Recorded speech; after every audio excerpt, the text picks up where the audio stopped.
माझ्याबरोबर घाडी साहेब आहेत. घाडी साहेब, काय सांगाल? अखेर 4 ते 5 तासाला ते रेस्क्यू ऑपरेशन पूर्ण झालेलं आहे. व्यक्तीला बाहेर काढलेला आहे, पण मोठा प्रश्नचिन्ह या ठिकाणी उभा राहिलेला आहे उघड्या मॅनहोल्स बाबत.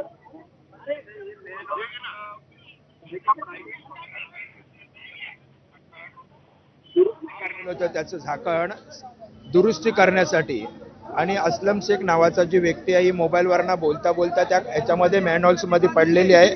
सकाळी 11 वाजता आणि आता त्यांचा मृतदेह इथे दुसऱ्या मॅनहोल्समधून अग्निशमन दलाच्या आमच्या कर्मचाऱ्यांनी काढलेला आहे आणि आता त्याची ॲम्ब्युलन्समधून शव त्याचा आपण घेऊन जाणार आहोत.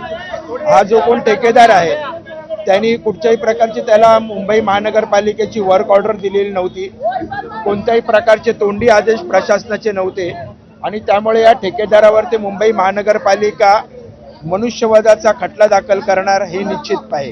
एकूण जर बघितलं तर काय वृक्ष झाड पडल्याची घटना, आज मॅनहोल्समध्ये माणसं पडून त्यांचा मृत्यू, कुठेतरी महानगरपालिकेच्या अधिकाऱ्यांचाच मोठं गलथान कारभार समोर येत नाहीये.